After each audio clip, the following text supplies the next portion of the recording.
Hello students, standard costing chapter से related problem 1 हम solve करते हैं। From the following information calculate the material variances. सामग्री विचरणों की गणना कीजिए। यहाँ पर मटेरियल, स्टैंडर्ड, एक्चुअल 3 कॉलम बने हुए हैं। Material A B A, standard में किलोग्राम और प्राइस दिया है, एक्चुअल में किलोग्राम और प्राइस दिया हुआ है।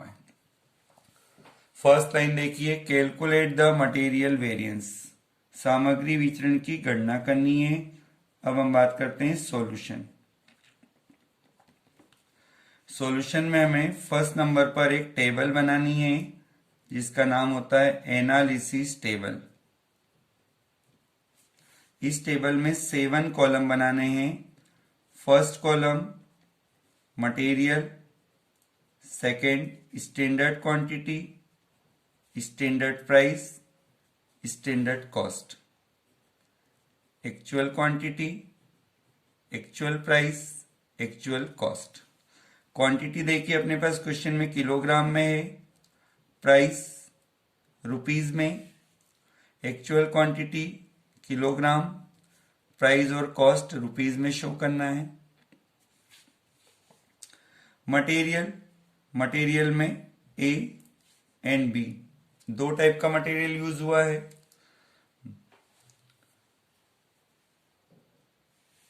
पहले हमें एक्चुअल पोर्शन को शो करना होता है, तो एक्चुअल इंफॉर्मेशन देखिए।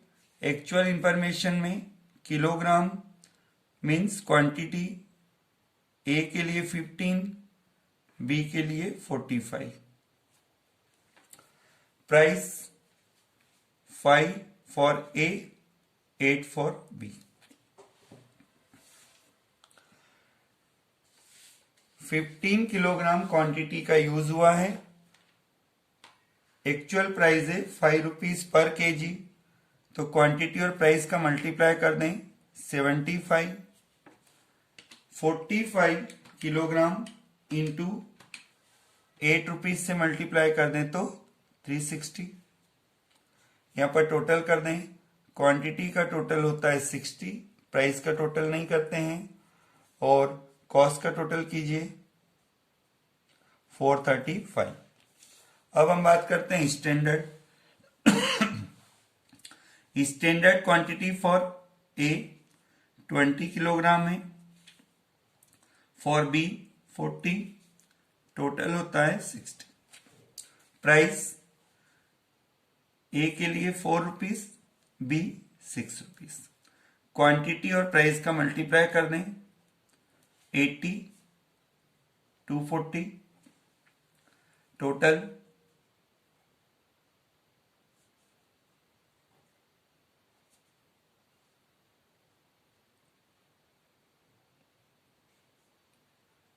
320।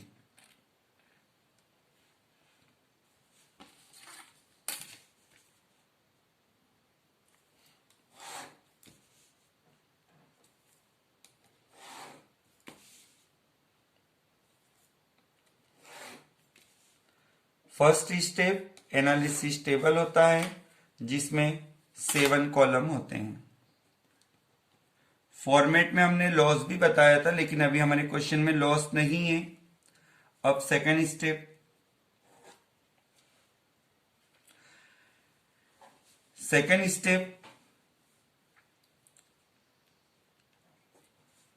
S Y and A Y पर डिपेंड करता है।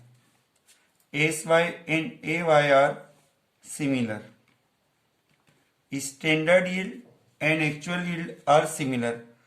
अब आप देखिए क्वेश्चन में कहीं पर भी S Y A Y yield output की इंफॉर्मेशन नहीं है, इसलिए हमने S Y and A Y are similar लिख के ब्रैकेट में अज्यूम्ड कर देना है। एस वाई ए वाई की अभी कोई इंफॉर्मेशन नहीं है, इसलिए हमने एस वाई ए वाई को सिमिलर अज्यूम किया है। अब थर्ड स्टेप पर आइए। थर्ड स्टेप का नाम होता है calculation of material variances.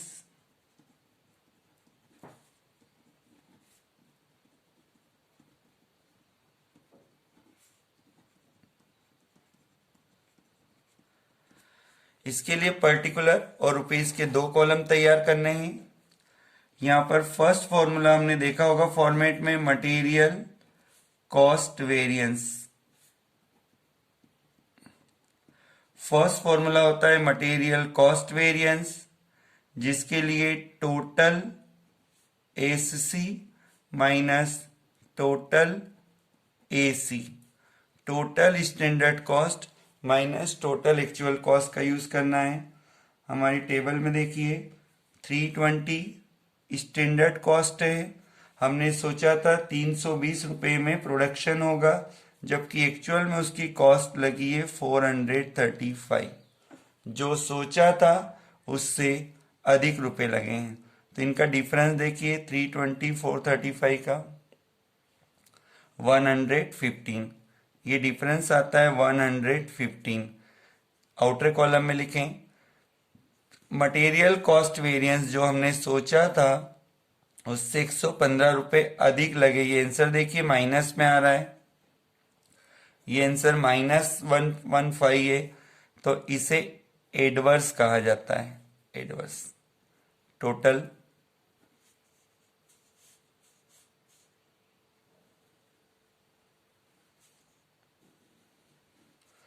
115 adverse.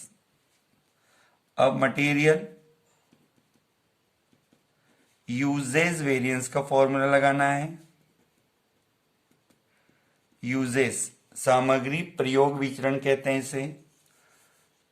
Material usage variance के लिए फॉर्मूला होता है S Q minus A Q multiplied by S P, और यूजेज वेरिएंस हमें ए और बी का अलग अलग बताना होगा। स्टैंडर्ड क्वांटिटी देखिए क्वेश्चन में, standard quantity 20 for A 40 for B minus actual quantity. Actual quantity देखिए 15 45। एस पी का मल्टीप्लाई कर दीजिए, S P means standard price 4 6 20 minus 15 then multiplied by 4, तो ये होता है 20। ये आंसर प्लस में आ रहा है तो यहां पर एफ लिखेंगे, F means favourable. B, B के लिए 40 माइनस 45 मल्टीप्लाई बाय 6, तो ये आंसर माइनस में शो होगा, तो माइनस के लिए एडवर्स। यूजेज वेरिएंस 20 फेवरेबल और 30 एडवर्स। 20 प्लस में है 30 माइनस में है, तो ये बाहर 10 एडवर्स। अब मटेरियल प्राइस वेरिएंस।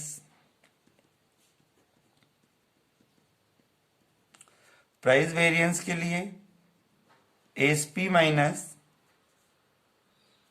एपी बाहर ए क्यू से मल्टीप्लाई कर दो, ए बी। एसपी टेबल में देखिए SP 4 6 minus AP, AP 5 and 8। A Q से मल्टीप्लाई कर दें, A Q means actual quantity. Quantity देखिए, क्वांटिटी देखिए टेबल में 15 45। 4 माइनस 5 मल्टीप्लाइड बाय 15, तो ये होता है 15 एडवर्स। 6 माइनस 8 होता है 2 मल्टीप्लाई बाय 45, तो ये होता है 90 एडवर्स। 15 एडवर्स है, 90 भी एडवर्स है, इनका टोटल बाहर होता है 105 एडवर्स।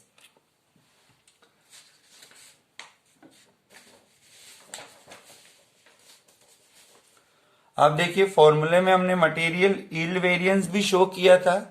यील्ड वेरिएंस नहीं है क्वेश्चन में, यील्ड हमने सिमिलर माना है, तो 4 फॉर्मूले का यूज नहीं करें। अब टोटल कर दीजिए, टोटल अब आपको यूजेज वेरिएंस और प्राइस वेरिएंस का टोटल करना है। 10 एडवर्स 105 एडवर्स, तो ये होता है 115 adverse. First total and second total similar आ रहा है, हमारा क्वेश्चन यहां तक करेक्ट है। ये स्टेप नंबर 3 हो गया। अब देखिए हमने मेथड में 4th स्टेप भी बताया था, कैलकुलेशन ऑफ RSQ, जिसे रिवाइज्ड स्टैंडर्ड क्वांटिटी कहा जाता है। लेकिन अपने टेबल में देखिए, एनालिसिस टेबल में एसक्यू और AQ का टोटल इक्वल है। एसक्यू और AQ का टोटल इक्वल होता है तो RSQ का कैलकुलेशन नहीं होता है। तो RSQ का कैलकुलेशन नहीं होगा तो फिर कैलकुलेशन 5 भी नहीं होता है। Clear? Total of SQ and total of AQ are similar, then RSQ not calculated. आप एक नोट लगा सकते हैं यहां पर, RSQ not calculated